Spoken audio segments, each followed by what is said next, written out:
take a journey with me to Lebanon. As you take your proverbial camera with you, I want us to zoom in on 3 specific angles.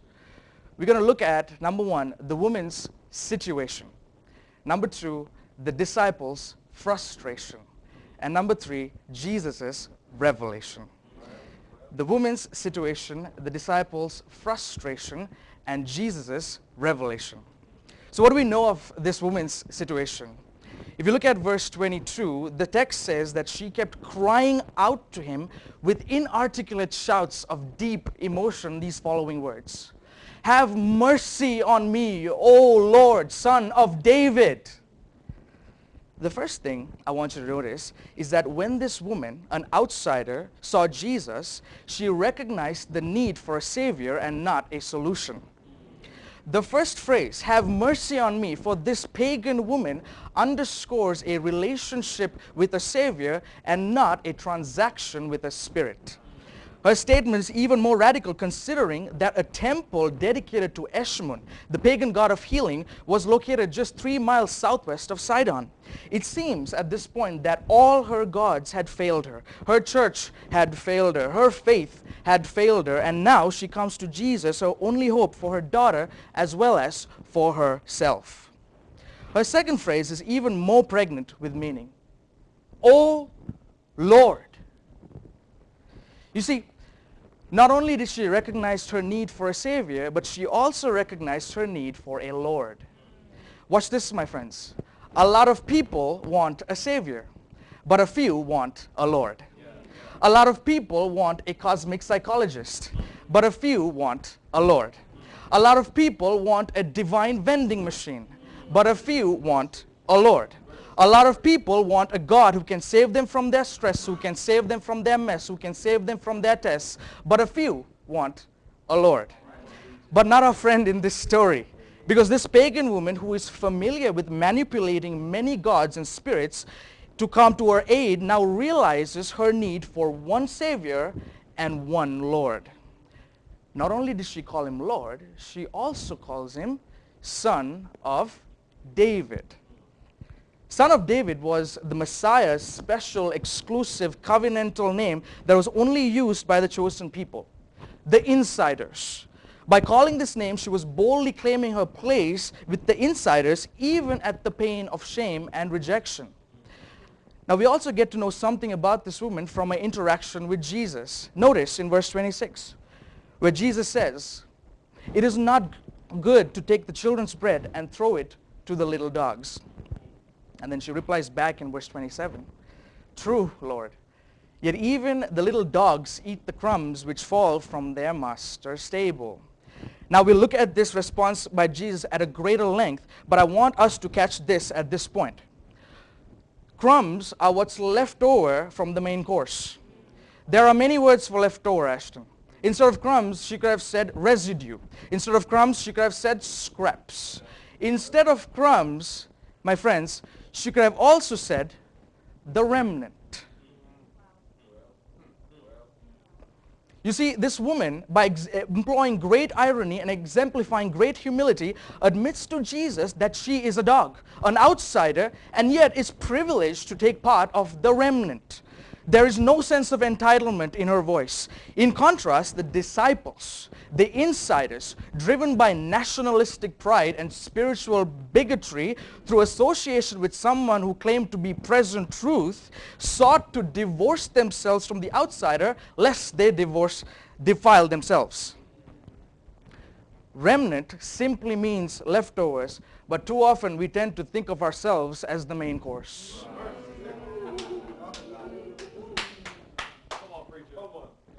Remnant theology calls us to a place of dependence and humiliation, never to a place of pride and self-preservation. You see, the outsider got that, but what about the insiders? We've seen the woman's situation, but now take your camera as we zoom in to the disciples' frustration. We're going to get all the footage and even more from one verse, verse 23. My Bible says, "And his disciples," watch this, "came to him and urged him," or begged him, saying, "Send her away, for she keeps crying out after us." the fact that the disciples came to Jesus implies that they were not with him at one point. How is it that the disciples who were with Jesus as they traveled for 85 miles, by the way, suddenly left him? A very possible explanation could be that as soon as they saw this woman, as soon as she came running towards Jesus and crying towards Jesus, they physically backed out as far as possible. Now I want you to picture this for a second here. While this woman comes to Jesus and keeps crying out to him to have mercy on her, the disciples came to Jesus and kept crying out to him with equal intensity to not have mercy on her. Send her away, they cry, lest she keeps crying out after us. Pause. The text says that the woman was crying out after Jesus, not the disciples. But why did the disciples feel offended by this act when it was directed towards Jesus? You see, the disciples had so identified with Jesus socially that an insult to their rabbi was an insult to them. A compliment to the rabbi was a compliment to them. Just like loyal gang members who owe their allegiance to their leader, the reputation of the disciples was tied to the reputation of Jesus. But here's the problem. The disciples identified with Jesus socially, but they had not identified with Jesus spiritually. Friends, we as Adventists, the remnant, the insiders, can fall into the same boat. When we just identify with Jesus socially, we are concerned about our image as the remnant people of God. But when we identify with Jesus spiritually, we become concerned about his image as the redeeming Savior. When we just identify with Jesus socially, we become concerned about our Christian reputation. But when we identify with Jesus spiritually, we become concerned about his Christ-like compassion. When we just identify with Jesus socially, we become concerned about preserving orthodoxy. But when we identify with Jesus spiritually, we now become concerned about practicing orthodoxy. Friends, the insiders, were more concerned about having God play on their side instead of being concerned about them playing on God's side. In this scene, the disciples prove that it is still very scarily possible to be with Jesus and still be racist. That you can still be with Jesus and be prejudiced.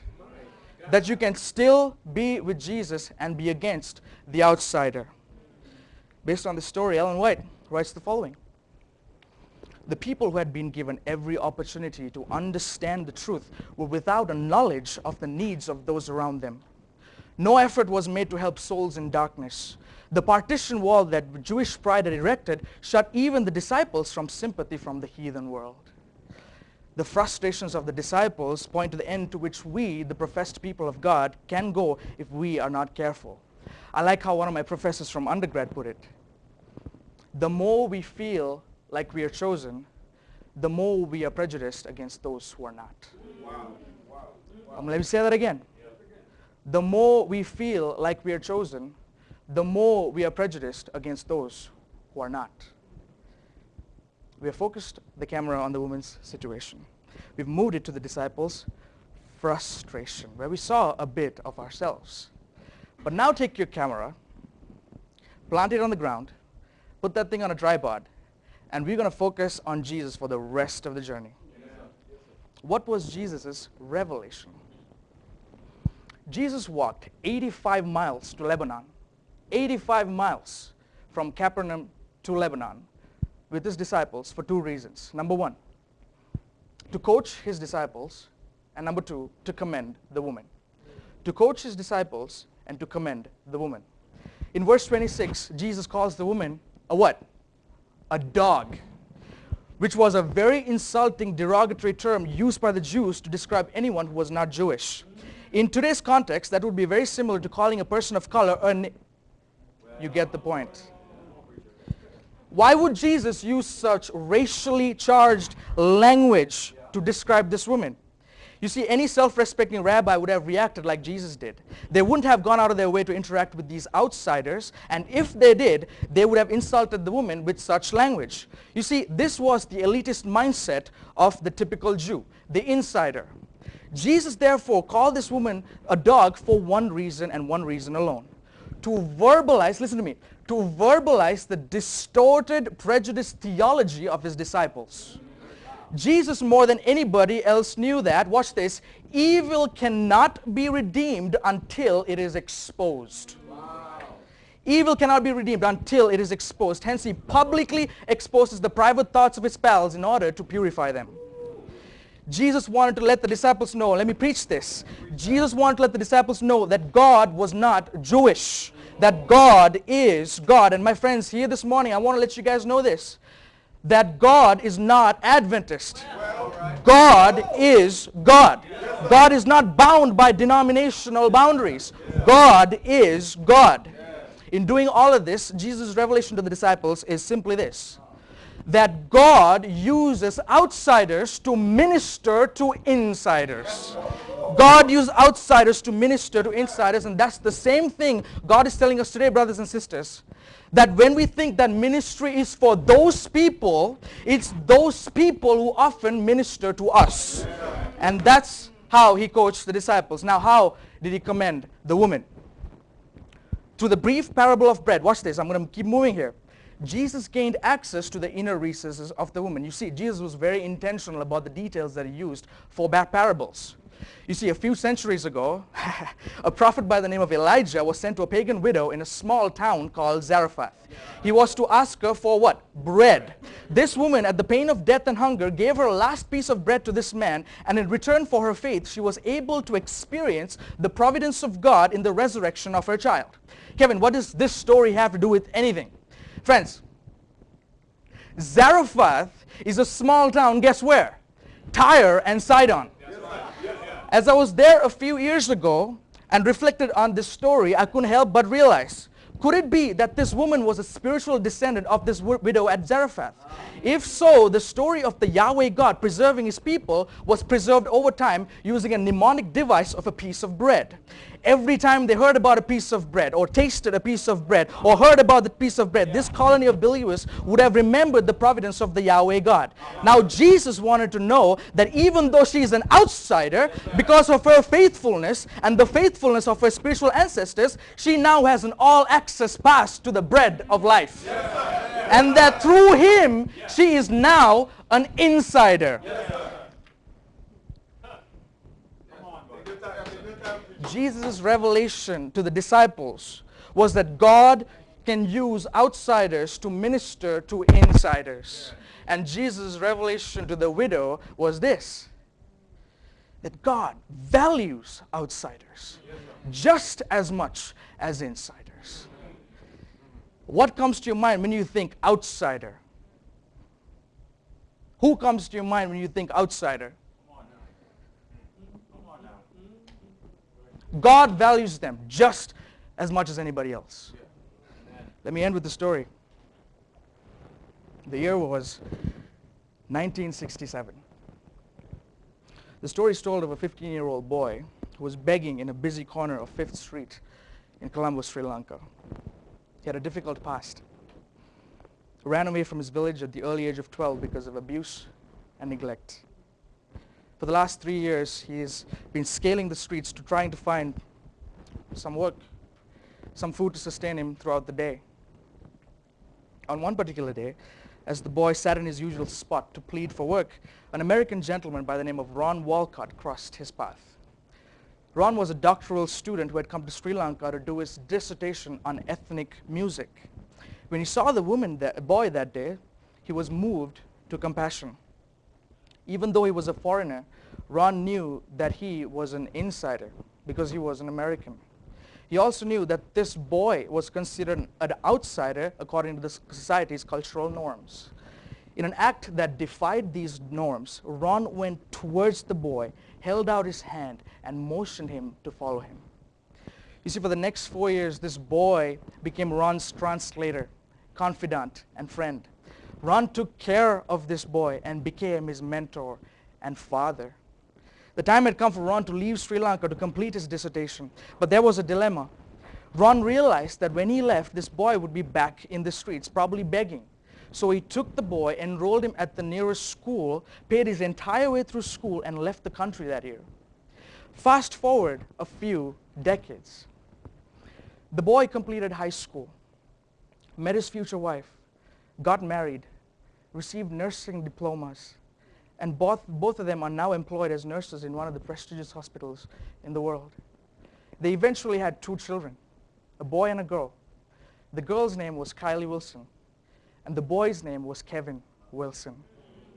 The 15-year-old boy that Mr. Ron saved was none other than my own father.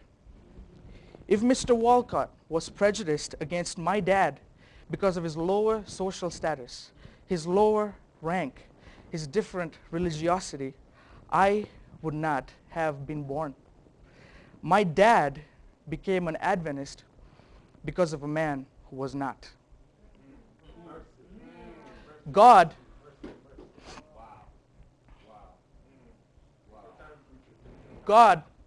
used an outsider.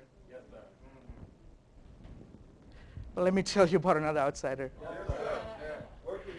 He was born outside the ghetto, but he taught inside the synagogue. He was cast outside by the temple guards, but he reached inside to heal the sick. When he was taken outside by the soldiers, he looked inside to Peter's heart. He was crucified outside by a Roman, but he was placed inside by a Jew. But although he died outside on Friday, he was raised up inside on Sunday.